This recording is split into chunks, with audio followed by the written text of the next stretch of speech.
Hey, hey, hey, hey, hey. Hey, hey, hey, hey, hey. There are so many things here that we are dancing with that make me so happy.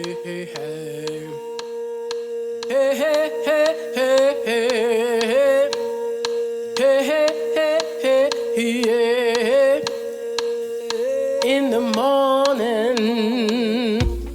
You're listening to The Seed, Conversations for Radical Hope, a Pendle Hill podcast where Quakers and other seekers come together to explore visions of the world that is growing up through the cracks of our broken systems. I'm your host, Dwight Dunston. Last season, we explored the Quaker testimony of integrity, and our guests shared stories and learnings of how this testimony showed up in their life and the work they do in the world. This season, we're exploring the practices that enrich our connections to ourselves and to each other. How do we cultivate relationships in spiritual community? How do these relationships and practices support our work for liberation and justice and transform our sense of what is possible? We begin Season 3 in conversation with Francisco Burgos, the Executive Director of Pendle Hill. If you're new here or just tuning in, Pendle Hill is a Quaker center open to all for spirit-led learning, retreat, and community. We're located in Wallingford, PA, on the traditional territory of the Lenni Lenape people. Francisco Burgos is the Executive Director of Pendle Hill. Francisco comes to Pendle Hill from the Center for Community Initiatives at the Monteverde Institute in Costa Rica. He was born in Santo Domingo, but identifies as an internationalist. Francisco is a poet, educator, father, and a self-described dreamer whose visions are grounded in reality. In this opening conversation, Francisco and I talk about our evolving understandings of radical hope, practices that ground us, and of course, planting seeds.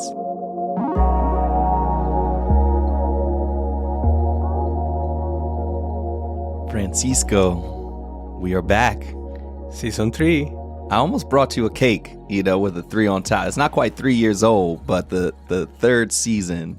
I think that we need to get into the practice of celebrating each season as if they are a full year. I agree. Because as you know, there's so much love and energy and work that goes into these projects. Maybe we'll start that for season 4.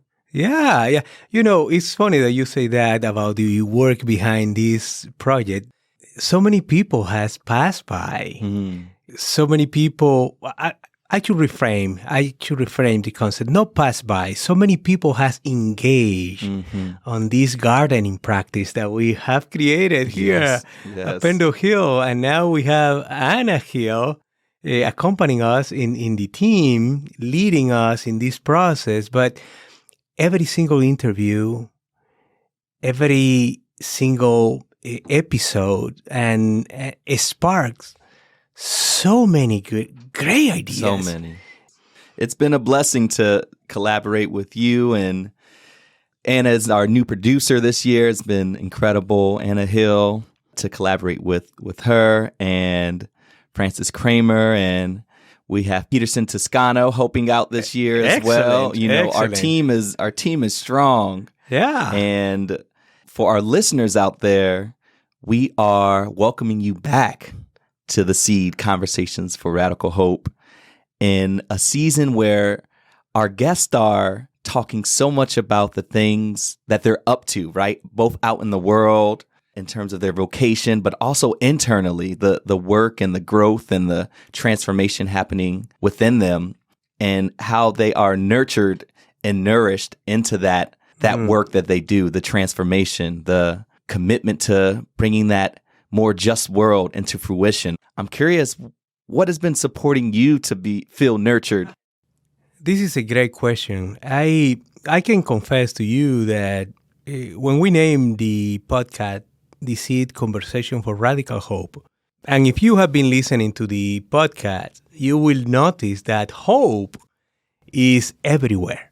Yeah, it's everywhere. One of the daily rhythm that I try to exercise as a spiritual practice that if you ask me the most direct question, how is that you find energy or nurture yourself in this way? I will say, is waking up in the morning, taking those 15, 20 minutes just to be mindful that what is in front of me and what is that I am called to do today in a not rhetorical way, but in a very practical way. So I create a space for silence. I do a contemplative practice every single day. This is how I start my days. Within that contemplative practice, I invite sometimes a poem, sometimes a reading. I try to ask at least one query to myself. What is the query that I want to hold today? That has been a practice that I have been doing for several years now. I love it. Wow. I love it. I have a jar of people, a jar with full of names of people. Every year I replenish that jar at the end of the year. And as the calendar year starts, I have new names. And every day I take one name. And that name will be the person that I will be holding as I go through my days. That way I don't feel that I am walking my path alone, but at the same time I have the opportunity to intentionally holding somebody in love. That give me a very strong sense of connections. I love both of those, both the internal, the way of starting every day with that contemplative practice helps to nourish you, ground you, and then the ways that you reach outside of you with this jar of names of loved ones, community members that you will hold on your heart. If I may borrow that, if that's cool with you. Oh, yeah. This is no... This is for the people. Yeah, These practices are for everybody. Right, of course. Everyone is welcome to use them, and I feel the same. I learn from your practices, and when I hear them, I feel, this is an invitation for you to do the same. So, may I revert the questions to you? I am sharing to practice right now with you of what is giving me energy, what is nurturing my spirit. But how about you? Yeah, there's one that comes to mind. It's a commitment this year for me every month to actually travel to the ocean. The closest one to Philadelphia, where I'm living, is about an hour and 15 minutes away, right across state lines in New Jersey. I go to the ocean in this practice of a year-long honoring of my grief, actually. I've just gotten to learn myself and learn that how vast and connected and inspired I want to be in this world. And I'm a very joyful, outgoing person in lots of ways. And also there's a way where I'm like, nope, if it's going to make me sad, I'm not going to look at it, right? And I've learned, honestly, through my time here at Pendle Hill and through conversations and through readings, the need to honor this part of me that's also brokenhearted about some of the things that we see. We talk about on this podcast the things growing up through the cracks of our broken system. And the pieces of that broken system bring me a lot of brokenheartedness and sadness and grief. Once a month, I've committed to going to the ocean and worshiping and singing and journaling and reading, sometimes just sitting and crying. I sometimes ask questions, in my heart. Every time, Francisco, I get an answer or an inspiration or a message that plants in me, and then I jot down, and I feel more connected to the joys and the gratitudes in my life from this monthly practice. That's been really nourishing for me, and honestly gives me the energy to show up in these conversations here on The Seed, or in my relationships, or in my art practices, in my family, in my friendships. I was nervous to share it, but I'm also excited to share it, with you and those listening. That's been a practice. No, it's a great practice because you nail it down. Sometimes we don't want to go to that space that bring us sadness, that bring us whatever emotion that we don't want to deal with. But the truth is, until we are able to embrace them, we won't be able to transform. This is another word that I have been playing with lately, transformation.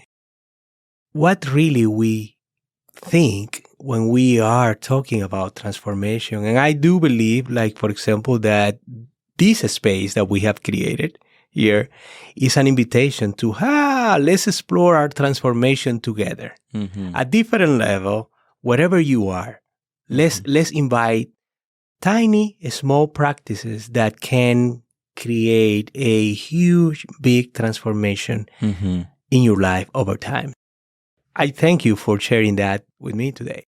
Yeah, that word transformation, as you named, comes up in our conversations with our guests there. It's present in this season as well with our guest. I'm curious if your understanding of seeds or radical hope, if your thoughts on these things have evolved over these past seasons. I think that hope is always evolving. What a beautiful metaphor, the seed. The seed is one element that we know that is in constant transformation. You plant a seed and a couple of weeks later you have a little plant and that continue growing. We plant a seed by having a conversation among us and with others. We hope that seed will invite people to explore and dance with those conversations in their own way as they transform in their own lives. And this is where the radical hope came to be. The radical hope going through the metaphor of rooting ourselves in our reality in order to grow from them and transform them. When you think about the seed, one of the things that is strong for me is this is a very practical way of tending to the land of transformation, to the land of happiness, to the land of building community, to the land of collective learning. There are so many things here that we are dancing with that make me so happy.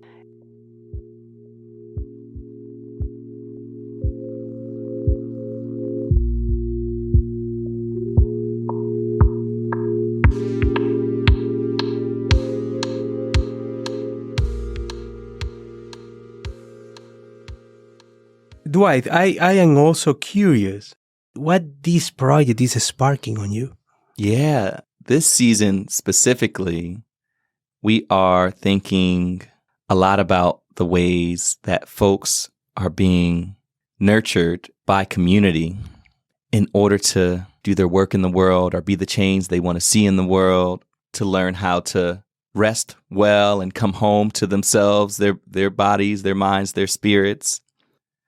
Also, a few of them are offering practices for listeners to tap into their own sense of nourishment or cultivate their own nurturing practices for themselves in the work that they do, or their practice of coming home to themselves, their spirit, their hearts.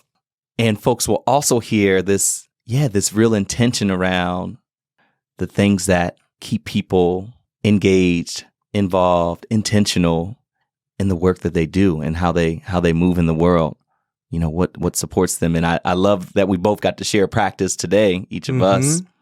That's what our guests are bringing too. Their lives are as practice, and also some of these specific ways one can practice to move with love and intention as we build the beloved community.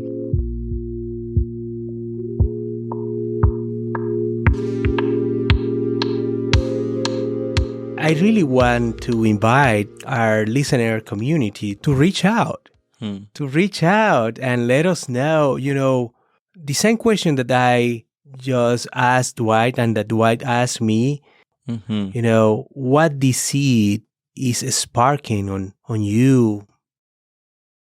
If I am listening to the seed for the first time, what do you think the people will expect? My hope is that people continue to feel rooted and connected to their spirit, their purpose.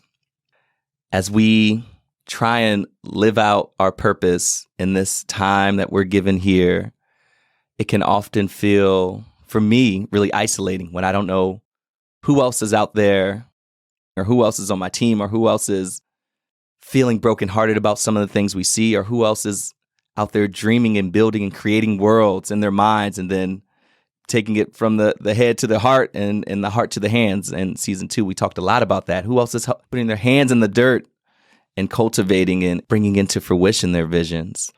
I think you can expect a new cast of community members that you can root in your heart, their voices, their experiences, in a way that my hope is that inspires you to continue to go out in whatever community you're a part of, or whatever movement you're a part of, or whatever way you're trying to enrich the world, that you feel well resourced, well backed, well connected, loved. Thank you, Francisco, for allowing me another opportunity to steward these conversations into the world. Thank you to my whole team, the whole team, for all of the work you've done behind the scenes. In the morning.